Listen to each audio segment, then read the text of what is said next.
പിതാവിൻ്റെയും പുത്രൻ്റെയും പരിശുദ്ധാത്മാവിൻ്റെയും നാമത്തിൽ ആമേൻ.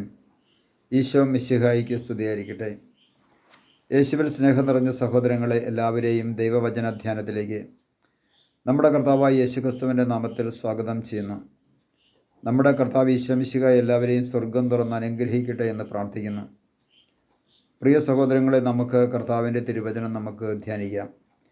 പ്രഭാഷകൻ്റെ പുസ്തകം 23-ാം അധ്യായത്തിൻ്റെ 4 മുതൽ 6 വരെയുള്ള തിരുവചനം വായിച്ചാൽ അവിടെ ഇപ്രകാരം നമുക്ക് കാണുവാൻ സാധിക്കും. എൻ്റെ പിതാവും ദൈവവുമായ കർത്താവേ, അധമ വികാരങ്ങൾക്ക് ഞാൻ അടിമയാകരുതേ. അമിതമായ ആഹാരപ്രിയമോ ഭോഗാസക്തിയോ എന്നെ കീഴടക്കാതിരിക്കട്ടെ. നിർജ്ജലമായ വികാരങ്ങൾക്ക് എന്നെ ഏൽപ്പിച്ചു കൊടുക്കരുതേ.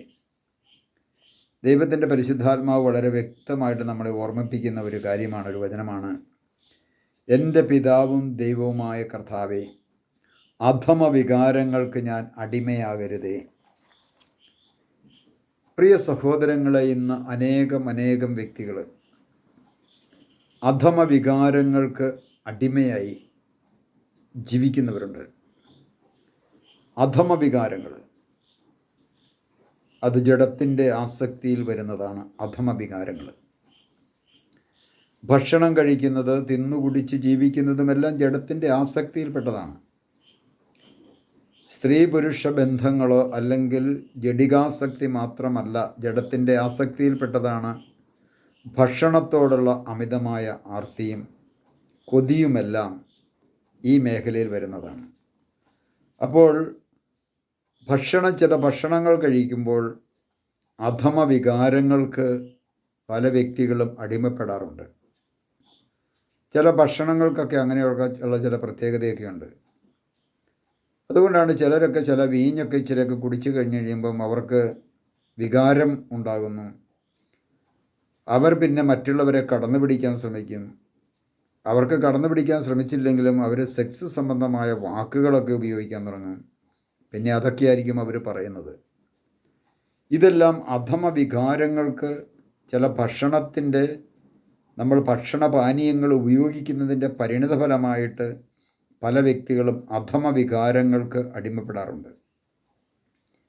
അധമ വികാരങ്ങൾക്ക് അടിമപ്പെട്ട് കഴിഞ്ഞാൽ അവനെ മോചിപ്പിക്കണമെങ്കിൽ ഈ ഭൂമിയിലെ ഒരു മനുഷ്യനെ കൊണ്ട് സാധ്യമല്ല, ഒരു കൗൺസിലേഴ്സിനെ കൊണ്ട് സാധ്യമല്ല. ദൈവത്തിൻ്റെ പരിശുദ്ധാത്മാവിന് മാത്രമേ സാധിക്കുകയുള്ളൂ. അതുകൊണ്ടാണ് ഇത്തരത്തിലുള്ള വ്യക്തികളോട് പറയുന്നത്, നിങ്ങൾ ആദ്യം അവിടുത്തെ രാജ്യവും നീതിയും അന്വേഷിച്ചു, ബാക്കിയെല്ലാം നിനക്ക് കൂട്ടിച്ചേർത്ത് തന്നോളും.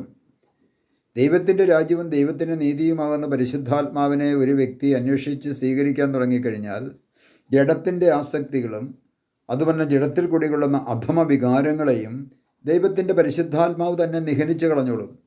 അതാണ് റോമാലേഖനം 8:12 പറയുന്നത്, ആകയാൽ സഹോദരങ്ങളെ, ജഡിക പ്രവണതകൾക്കനുസരിച്ച് ജീവിക്കാൻ നാം ജഡത്തിന് കടപ്പെട്ടവരല്ല.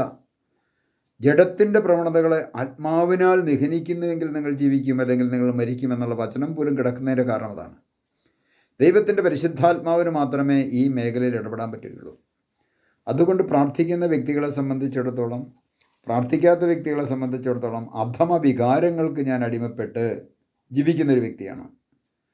ചിലർക്ക് സ്ത്രീകളെ കാണുമ്പോൾ ചില തരത്തിലുള്ള അധമ വികാരങ്ങൾക്ക് അടിമപ്പെട്ട് അവരുടെ അടുത്ത് ചുറ്റിക്കൂടും. ചിലർക്കൊന്ന് തലോടിയാൽ മതി, ചിലർക്കൊന്ന് തൊട്ടാൽ മതി. ഇതൊക്കെ ചെയ്തുകൊണ്ട് അധമ വികാരങ്ങൾക്ക് അടിമപ്പെട്ട് ജഡികമായ ആസക്തിയിൽ ജീവിക്കുന്ന അനേകം വ്യക്തികളുണ്ട്. ചിലർ കൊച്ചു പിള്ളേരെ കണ്ടാലും ഒന്ന് കെട്ടിപ്പിടിച്ചേ പോകുള്ളൂ. അധമ വികാരങ്ങൾക്ക് അടിമപ്പെട്ട് ജീവിക്കുന്നവരും നമ്മുടെ സമൂഹത്തിൽ ധാരാളമുണ്ട്.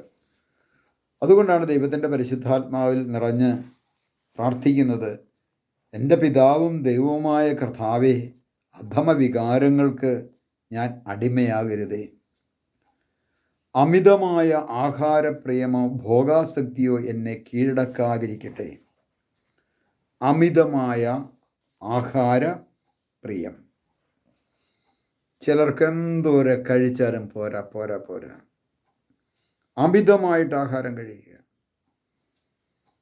നല്ല തരത്തിലുള്ള ആഹാരം കുറച്ച് കഴിച്ചു, കുറച്ച് സമയം കഴിഞ്ഞ് കഴിയുമ്പം അടുത്ത സെക്ഷൻ വന്ന് കഴിക്കും, കുറേ കഴിയുമ്പോൾ അടുത്ത സെക്ഷൻ വന്ന് കഴിക്കും. ഇങ്ങനെ അമിതമായിട്ടുള്ള ആഹാരപ്രിയം. ഭോഗാസക്തിയോ എന്നെ കീഴടക്കാതിരിക്കട്ടെ.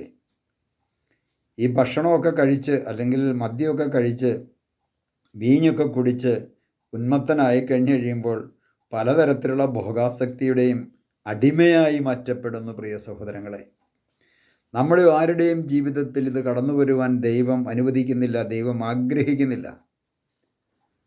മനുഷ്യനെ സംബന്ധിച്ചിടത്തോളം ദൈവം അത് ആഗ്രഹിക്കുന്നില്ല. എന്നാൽ പലപ്പോഴും മനുഷ്യൻ ഇത്തരത്തിലുള്ള തിന്മകളിലേക്ക് പോകുന്നു. അതുപോലെ തന്നെ പറയണം, നിർജ്ജലമായ വികാരങ്ങൾക്ക് എന്നെ ഏൽപ്പിച്ചു കൊടുക്കരുതേ. നിർജ്ജലമായ വികാരങ്ങൾക്ക് ദൈവം ഏൽപ്പിച്ചു കൊടുക്കുന്നില്ല.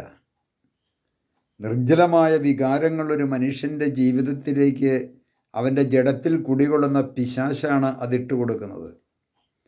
ഒരു മനുഷ്യൻ്റെ ആത്മാവിൻ്റെ തലത്തിൽ ദൈവത്തിൻ്റെ പരിശുദ്ധാത്മാവ് വസിക്കുമ്പോൾ ഒരു മനുഷ്യൻ്റെ ജഡത്തിൽ കുടികൊള്ളുന്നത് പാപമാണ്, തിന്മയാണ്, സാത്താനാണ്. ആ പാപം, തിന്മ, സാത്താൻ എന്ന് പറയുന്ന ആ സാധനമാണ് ഇത്തരത്തിലുള്ള ജഡികമായ ആസക്തികളും വികാരങ്ങളുമെല്ലാം മനുഷ്യൻ്റെ ജീവിതത്തിലേക്ക് ഇട്ട് കൊടുക്കുന്നത്. അവൻ തന്നെയാണ് അമിതമായ ആഹാരം കഴിക്കുവാനായിട്ടുള്ള പ്രേരണയും നമുക്ക് തരുന്നത്. അവൻ തന്നെയാണ് നമുക്ക് പലതരത്തിലുള്ള രോഗങ്ങളാകാം, ദുരിതങ്ങളാകാം, തകർച്ചകളാകാം നമ്മുടെ ജീവിതത്തിലേക്ക് ഇട്ട് തന്നുകൊണ്ട് അവരുടെ അവസാനം നാശമാക്കി മാറ്റുന്നത് അവനാണ്. കാരണം അവൻ കൊല്ലാനും നശിപ്പിക്കുവാനും വേണ്ടി വന്നവനാണ്. മോഷ്ടിക്കുക, കൊല്ലുക, നശിപ്പിക്കുക എന്നതാണ് സാത്താൻ്റെ പരിപാടി. അതുകൊണ്ട് ഒരു മനുഷ്യനെ സംബന്ധിച്ചിടത്തോളം അവനെ ഇല്ലായ്മ ചെയ്യുക, അവനെ നശിപ്പിക്കുക എന്നത് സാത്താൻ്റെ ഒരു പദ്ധതിയുടെ ഭാഗമാണ്. രോഗങ്ങളും ദുരിതങ്ങളുമൊക്കെ ഇട്ടുകൊടുത്ത് ദൈവത്തിൽ നിന്നൊരു മനുഷ്യനെ അകറ്റുക, അവനെ പീഡിപ്പിക്കുക.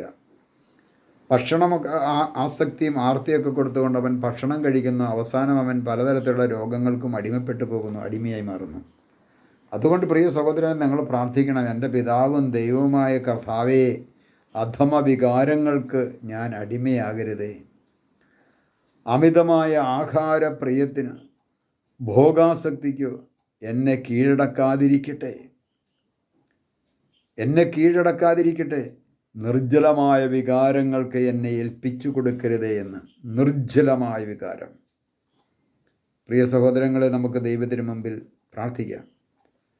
കർത്താവായ ദൈവമേ, അധമ വികാരങ്ങളിലേക്കും ഭോഗാസക്തിയിലേക്കും ലജ്ജാകരമായ പ്രവർത്തികളിലേക്കും നയിക്കാനിടയാകുന്ന ഭോജനപ്രിയത്തിന് ഞാൻ അടിമയാകാതിരിക്കുവാൻ അങ്ങയുടെ ആത്മാവിനെ എന്നിലേക്ക് അയച്ച് ഇത്തരത്തിലുള്ള അടിമത്തത്തിൽ കഴിയുന്ന ഓരോ മക്കൾക്കും അവിടുന്ന് വിമോചനം നൽകി അനുഗ്രഹിക്കണമേ.